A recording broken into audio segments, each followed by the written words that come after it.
The skies over Europe in 1943 were a theater of fire, thunder, and steel. Above the shattered cities, bombed-out factories, and rolling farmlands, a new instrument of Allied air power was about to redefine the war in the air. It was massive, intimidating, and at first, laughable to the Luftwaffe pilots who had dominated the skies since the first months of the conflict, the Republic P-47 Thunderbolt. Known to its creators simply as the Jug, the Thunderbolt was a flying fortress of raw horsepower, bristling with 8.50 caliber machine guns and armored like a miniature battleship. To the German pilots who had faced nimble Messerschmitts and Focke-Wulfs, it looked ungainly, slow, clumsy, and ripe for mockery. But appearances deceived.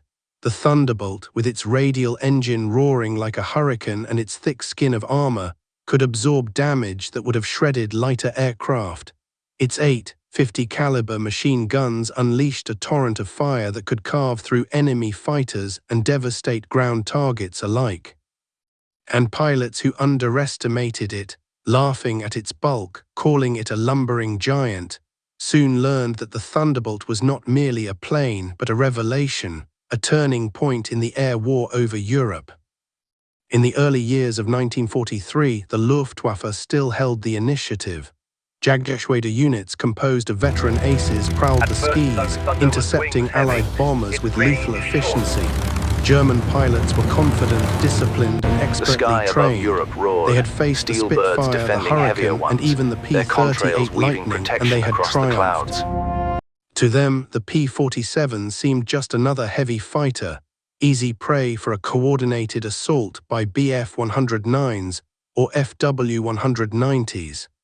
They did not yet understand that the Thunderbolt's unique combination of speed in a dive, durability, and firepower would make it one of the deadliest adversaries they would encounter. The first engagements between Luftwaffe fighters and Thunderbolts were startling. Escorting, flying fortresses or B-24 Liberators, Thunderbolts swooped and climbed with astonishing speed for an aircraft of its size. They could dive away from attacking fighters, then return in a counterattack that left German planes shredded and smoking.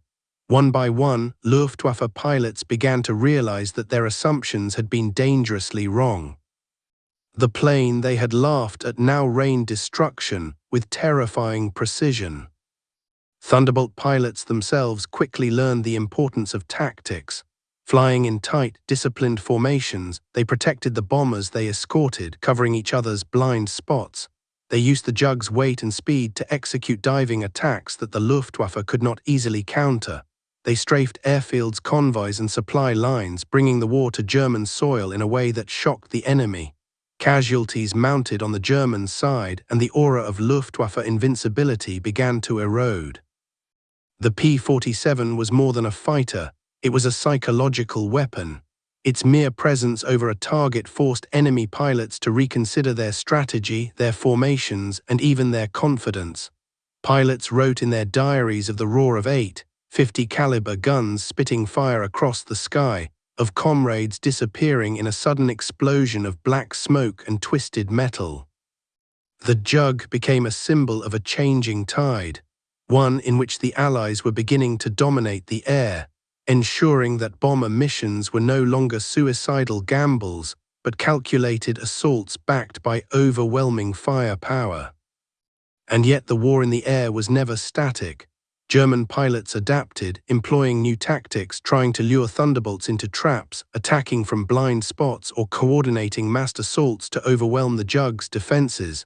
But the P-47's armor, high-speed dives, and concentrated firepower often gave it the upper hand.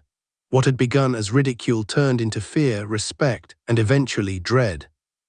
The sky itself became a battleground defined not by numbers alone, but by the brutal calculus of firepower, armor, and pilot skill. In those early clashes, the P-47 forged a reputation that would endure for the rest of the war. German pilots who had once laughed now feared it. Bomber crews who had once prayed for escorting fighters now felt a new sense of safety.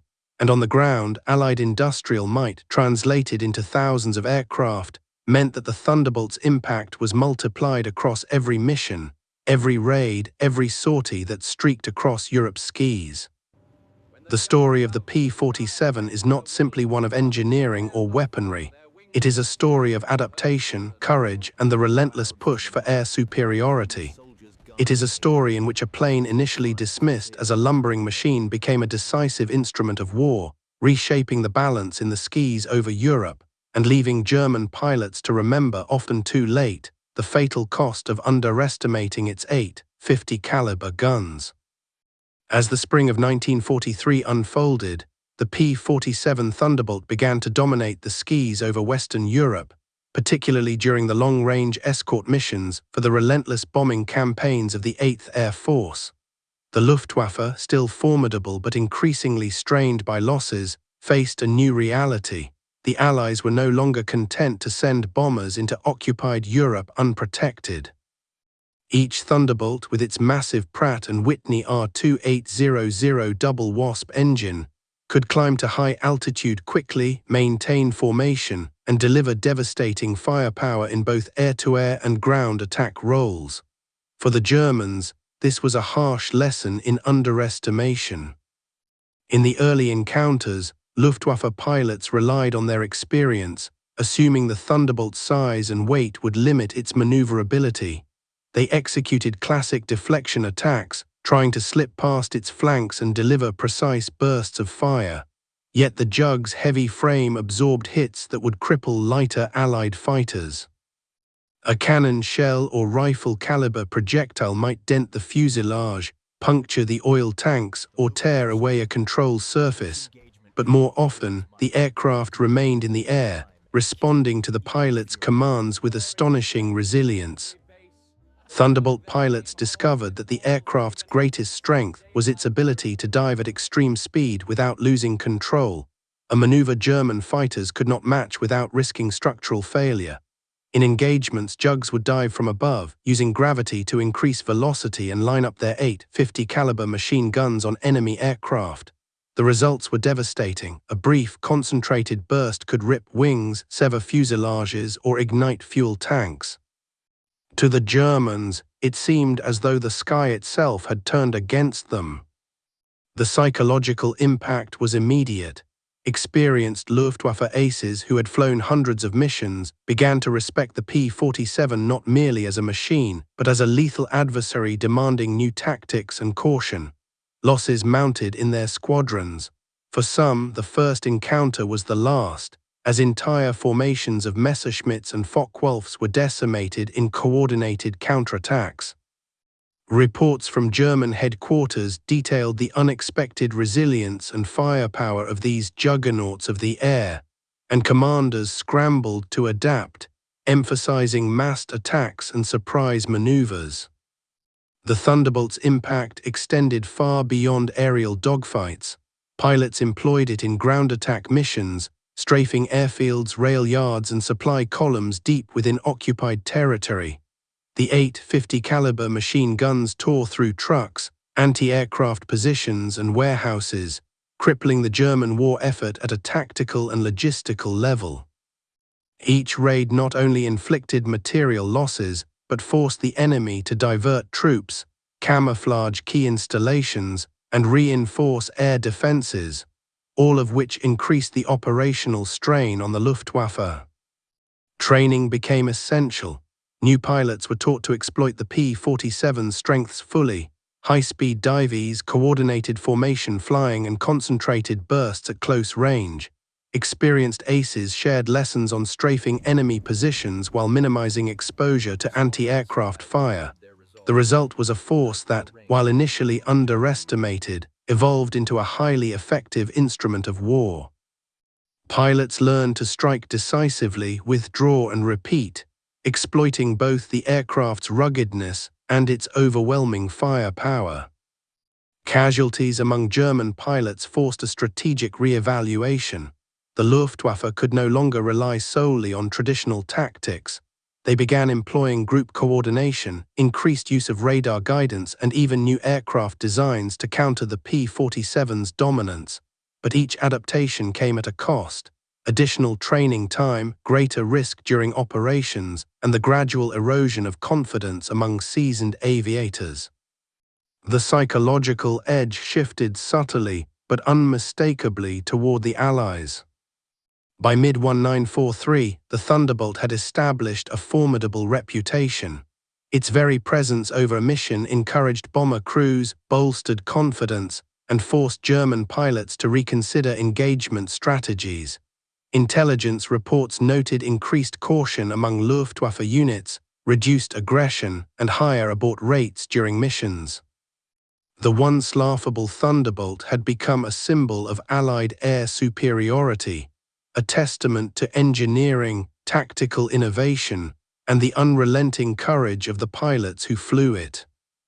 The narrative of the P-47 is therefore inseparable from the story of the air war in Europe, a machine initially dismissed, transformed into a decisive weapon, reshaping the strategic calculus of the Luftwaffe and altering the fate of the Allied bombing campaigns. Its 850 caliber guns did more than destroy enemy aircraft. They destroyed the illusion of German air dominance and heralded a new era in aerial warfare. By the summer of 1943, the P-47 Thunderbolt had firmly established itself as both a protector and predator in the skies over Europe. The 8th Air Force, emboldened by the arrival of these heavily armed escorts, began to execute deeper, more daring bombing raids against the industrial heartlands of Germany. Factories churning out tanks, aircraft, and ammunition became targets, and with Thunderbolts flying high on the bomber flanks, Luftwaffe interceptions became more costly and less effective. The German pilots who had once laughed at the Jug learned quickly that underestimating it was fatal. One Bf-109 ace, after surviving a head-on attack, described the experience in his post-war memoirs. The 850 caliber machine guns spat fire like a furnace, cutting through our wings and leaving trails of black smoke behind our comrades. Such reports, circulated through Luftwaffe headquarters, contributed to a rising sense of caution and anxiety among German fighter units. The P-47 was no longer just a heavy fighter, it was a psychological weapon. Tactics evolved on both sides. Thunderbolt pilots perfected the high-side attack, diving at maximum speed from above to strike the enemy before they could react. These attacks exploited the aircraft's exceptional structural integrity and speed, allowing pilots to pull out even after sustaining enemy fire. In formations, the Jugs could provide overlapping fields of fire, covering bombers while simultaneously engaging intercepting fighters. Coordination became a deadly art, turning each flight into a ballet of precision, power, and ruthless efficiency. Meanwhile, German strategy adapted in turn. Luftwaffe commanders, realizing that their previous hit-and-run tactics were insufficient against the Thunderbolt's firepower, attempted massed formations, aggressive head-on attacks, and coordinated ambushes. Yet these adaptations often failed.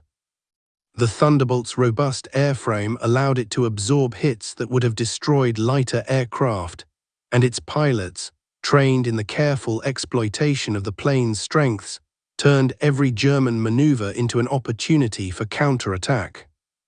On the ground, the impact of the P-47 was equally pronounced.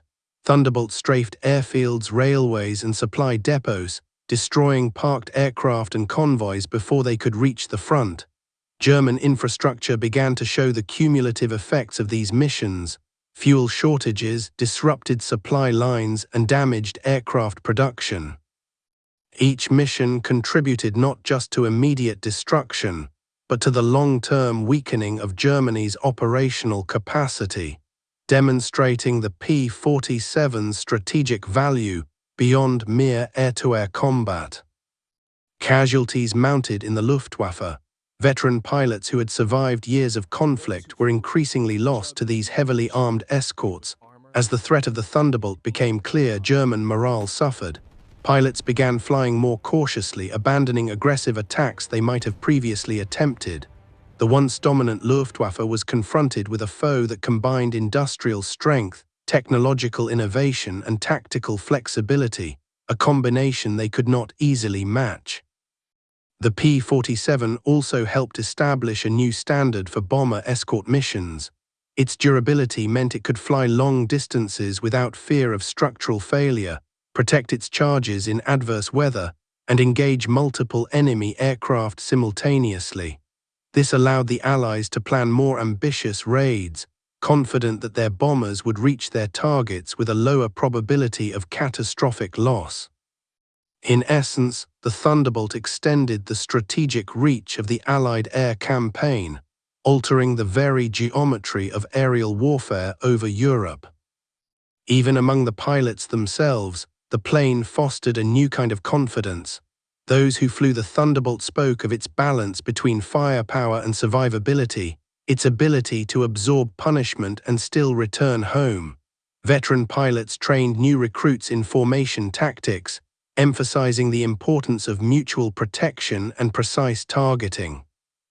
Over time, a corps of highly skilled, confident, and coordinated Thunderbolt pilots emerged, capable of dominating engagements that had previously seemed perilous. By autumn 1943, the reputation of the P-47 was unassailable. German pilots no longer laughed at its bulk, they feared its approach, respected its resilience, and dreaded its concentrated firepower. The Jug had transformed from an object of skepticism into an instrument of strategic necessity for the Allies, turning the air war into a domain where the combination of industrial production, technological innovation, and tactical mastery shifted the balance decisively. The legacy of the P-47 in these months was therefore profound, a testament to engineering excellence, pilot skill, and the relentless evolution of warfare. Where German pilots had once flown with near impunity, now every sortie required calculation, caution, and adaptation. And for the Allies, the Jug symbolized the dawning of air supremacy, a machine whose 8.50 caliber guns ensured that the skies were no longer a theater of unchallenged German dominance. As 1943 progressed, the P-47 Thunderbolt's influence on the air war expanded beyond simple escort duties. No longer confined to defensive roles, these aircraft began to conduct aggressive sweeps ahead of bomber formations, seeking out Luftwaffe fighters and engaging them before they could threaten the bombers. This shift in strategy altered the tactical landscape entirely. Instead of bombers reluctantly trusting their escorts to protect them, the Thunderbolts actively hunted, turning the skies over Europe into a domain where Allied forces dictated the terms of engagement. The aircraft's ruggedness proved invaluable during these missions. Pilots who survived anti-aircraft fire over heavily defended targets discovered that their Jug could absorb hits that would have destroyed other fighters. Propeller blades bent, fuselages dented, and machine guns disabled, but the aircraft continued to fly, allowing pilots to regroup and return to the fight. German pilots, witnessing this resilience, began to adjust their tactics. Strafing from the rear was no longer sufficient. Coordinated attacks from multiple angles were required, but such maneuvers increased the risk of collisions, friendly fire, and exposure to the Jug's concentrated 50 caliber hail. Thunderbolts excelled in boom and zoom tactics. Climbing above enemy formations, pilots would dive at tremendous speed, firing their guns in short, devastating bursts before climbing back to altitude. This technique allowed them to exploit both the plane's weight and engine power while minimizing vulnerability. German fighters, built for agility rather than endurance under high-speed diving maneuvers, often found themselves outclassed. Reports from the Luftwaffe described the Jugs as devastating in the vertical, capable of initiating engagements on their own terms and retreating with impunity. The psychological dimension of the Thunderbolt's presence was equally significant. German pilots began to report increased stress, hesitation, and even fear when encountering these aircraft. Letters and diaries from Luftwaffe officers document the growing realization that the Allies' technological and tactical innovations had created a plane capable of tipping the scales in sustained combat. What had started as ridicule became an acknowledgement of lethal superiority. Pilots knew that a head-on attack could end in a trail of smoke or flame, and that prolonged engagements favored the heavily armed, durable Thunderbolt. The Thunderbolt's operational versatility also became apparent in ground attack missions. Pilots conducted low-level strafing runs on airfields, rail yards, and supply depots, disrupting enemy logistics and aircraft deployment. The 850 caliber guns shredded parked aircraft, vehicles, and defensive positions, while bombs delivered from the P-47 further compounded the destruction. These missions had a dual effect: immediate material damage and a long-term degradation of the Luftwaffe's operational capacity, as aircraft were destroyed before they could reach the front lines and ground crews were forced to repair or relocate critical infrastructure. By late 1943, the P-47 had become an icon of Allied air power. Its presence alone influenced German operational planning. Fighter wings were redeployed to avoid predictable losses, and training programs were revised to account for the Jug's capabilities. The aircraft reshaped aerial strategy across the continent, forcing German commanders to contend with a threat that combined speed, firepower, durability, and tactical flexibility. Furthermore, the industrial might behind the P-47 ensured that these advantages were not fleeting. The United States' production capabilities meant that even losses in combat could be replaced quickly. Squadrons were replenished, new pilots trained, and technological refinements integrated, creating a cycle of sustained dominance. Where the Luftwaffe could only replace a fraction of its lost pilots and aircraft, the Allies maintained and expanded their operational capacity. The combined effect of tactical innovation, aircraft design, and industrial production produced a decisive shift. Thunderbolt pilots, flying in disciplined formations and executing coordinated attacks, became the embodiment of a broader strategic principle: control the skis, protect the bombers, and exploit every opportunity to weaken the enemy. German pilots, no longer able to rely solely on skill and experience, faced a foe that challenged them in every dimension: speed, firepower, resilience, and sheer numbers. In this period, the P-47's reputation solidified not through a single legendary sortie, but through countless engagements, each reinforcing the lesson that underestimation was deadly. German pilots who had once laughed were now wary, and the Allies, confident in their juggernaut of the sky, continued to press the advantage, shaping the air war over Europe in a way that would have lasting consequences for the outcome of the conflict. As the autumn of 1943 gave way to winter, the P-47 Thunderbolt's role in the Allied air campaign became increasingly strategic. No longer was it merely an escort fighter. It had evolved into a multi-role workhorse capable of both defensive and offensive operations. Its thick aluminum skin and radial engine allowed it to endure punishment that would have downed lesser aircraft, giving pilots the confidence to engage aggressively in high-risk scenarios. Each sortie extended the reach of the Allies' bombing campaign and forced the Luftwaffe to confront a stark reality: the Jugs were changing the war in the air. In addition to escort missions, Thunderbolts were tasked with strafing and dive-bombing operations deep within German-controlled territory. Rail yards, ammunition depots, airfields, and supply convoys all became targets. A single flight of Thunderbolts could incapacitate a German logistics network for days, if not weeks, disrupting the movement of aircraft, fuel, and munitions. Ground crews scrambled to repair damaged vehicles, while aircraft were sent to alternate airfields or camouflaged to avoid repeated attacks. The psychological toll on German personnel mirrored that experienced in the air: uncertainty, fear, and the relentless pressure of an enemy with unmatched firepower. German tactics continued to adapt. Experienced aces began flying in larger formations, employing coordinated attacks with wingmen to overwhelm individual Thunderbolts. Pilots attempted to lure Jugs into head-on confrontations, hoping to exploit their heavier mass and perceived lower maneuverability. Yet each encounter revealed the Jugs' true advantage: concentrated firepower and the ability to survive damage. Even when enemy fighters managed to land shots, Thunderbolts often returned safely, leaving pilots free to fight another day. The sheer durability of the aircraft became a force multiplier, allowing experienced pilots to train and mentor new recruits in the art of aerial combat.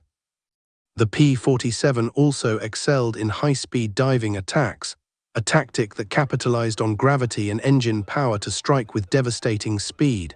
Pilots would dive from above the enemy formation, unleash their 8.50 caliber guns and pull up sharply before the German fighters could react.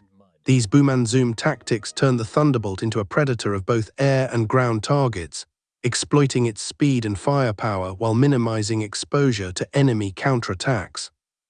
German pilots found themselves forced into reactive positions, losing the initiative they had once taken for granted. This period also marked the beginning of systematic training programs designed to exploit the Thunderbolt's strengths fully.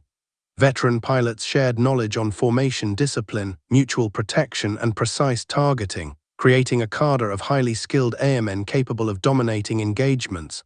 The result was a synergistic effect. Individual skill, combined with aircraft performance and coordinated strategy, ensured that each engagement tilted increasingly in the Allies' favor. The industrial dimension cannot be overstated. The United States' production capabilities meant that losses were quickly replaced, and incremental design improvements continued to enhance performance. In contrast, Germany faced growing shortages of experienced pilots, fuel, and aircraft components. The Luftwaffe's attrition rate accelerated as P-47 missions systematically eroded both morale and material. By early 1944, the shift in air superiority was unmistakable. German pilots were increasingly cautious, often retreating from engagements they might have previously dominated. The Thunderbolt's legacy during this period is therefore twofold. Tactically, it redefined air combat over Europe. Pilots used its speed, firepower, and resilience to dominate both defensive and offensive operations. Strategically, it altered the balance of power, enabling more effective bombing campaigns and disrupting German supply chains. The 8.50 caliber guns became a symbol not merely of firepower, but of the Allies' capacity to combine technology, training, and production into a decisive instrument of war. By the winter of 1943–44, the reputation of the Thunderbolt was firmly established. Stories of pilots who had survived head-on attacks, returned from strafing missions, and shredded enemy aircraft circulated widely among both allies and adversaries. The aircraft had gone from a source of amusement to a source of dread in a remarkably short period. Its presence ensured that Allied air operations were no longer tentative. The Jug had become a cornerstone of air strategy, a reliable and lethal extension of Allied industrial and tactical superiority. As 1944 dawned, the P-47 Thunderbolt's influence on the European air war reached its zenith. Allied strategists increasingly relied on the Jug not only for bomber escort but also for interdiction missions that targeted the arteries of the German war machine. Every rail line destroyed, every convoy strafed, every ammunition depot set ablaze was a tactical and strategic victory, enabled by the combination of pilot skill and the Jug's unique design.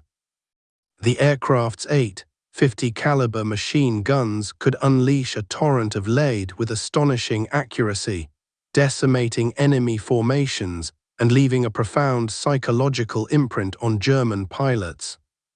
The Luftwaffe, already stretched thin, struggled to counter this aerial juggernaut. Experienced fighter units were forced into defensive postures, their once dominant aerial tactics increasingly neutralized by the Thunderbolt's speed, firepower, and rugged construction. German pilots reported increased fatigue and anxiety, knowing that an encounter with a P-47 could easily end in death or destruction. The psychological edge that had once favored the Luftwaffe shifted decisively toward the Allies, demonstrating that air superiority was now as much a matter of morale and perception as of raw numbers. Thunderbolt pilots honed their skills in multiple combat scenarios. In escort missions, they shielded bombers with aggressive patrolling and tight formation flying. In ground attack operations, they mastered strafing, dive bombing, and low-level attacks that disrupted the enemy's operational capacity. The Jug's durability allowed pilots to absorb flak and machine gun fire that would have grounded other aircraft, completing missions that previously would have been deemed suicidal. This combination of survivability and offensive capability made the P-47 an irreplaceable asset in the Allied air campaign. The aircraft's performance in the high-altitude bombing campaigns of early 1944 was particularly notable. As B-17s and B-24s penetrated deeper into German territory, Thunderbolt escorts provided a protective shield that German fighters found increasingly difficult to penetrate. The 8.50 caliber guns allowed pilots to engage multiple targets in rapid succession, often neutralizing the Luftwaffe before it could organize an effective attack. These engagements reshaped air combat, transforming escort missions from reactive defense into proactive offense, tipping the balance over contested airspace. The industrial might behind the P-47 ensured that its dominance was sustainable. Thousands of Jugs rolled off assembly lines in the United States, each incorporating incremental improvements in engine performance, armament, and avionics. Pilot training programs expanded in parallel, producing airmen capable of exploiting every advantage the aircraft offered. Meanwhile, the Luftwaffe's replacement rate lagged dramatically, further eroding German air power. By mid-1944, the cumulative effect of P-47 operations was unmistakable. Allied air superiority was consolidating, and Germany's ability to defend its skies was diminishing rapidly.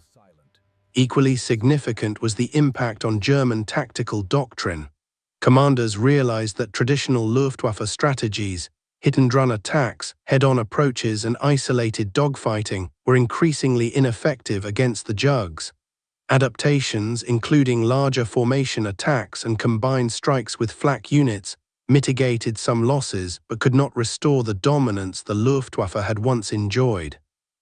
The P-47 had altered the calculus of aerial warfare, forcing the Germans into a reactive, defensive posture. The human dimension of this shift was profound. Pilots who had once faced the Luftwaffe with cautious confidence now approached each sortie with a sense of lethal capability.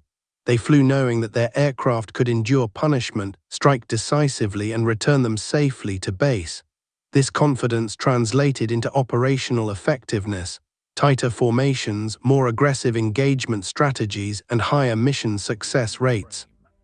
Every raid reinforced the reputation of the Thunderbolt as both a guardian of Allied bombers and an instrument of destruction. By the summer of 1944, as Allied forces prepared for the invasion of Normandy, the P-47 Thunderbolt had established itself as a critical element in the air campaign. Its ability to dominate dogfights, protect bombers, and disrupt ground operations was indispensable. The laughter that German pilots had once directed at the aircraft had long since turned to cautious respect, then to fear. The 8.50 caliber guns, combined with the Jug's rugged design and the skill of its pilots, had transformed it into one of the most effective fighters of the war. In the broader strategic context, the Thunderbolt's impact was undeniable.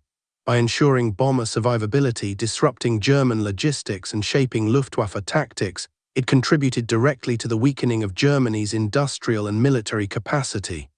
The aircraft was more than a fighter, it was a force multiplier, a symbol of Allied ingenuity, and a tangible manifestation of the combined power of industrial production, training, and tactical innovation.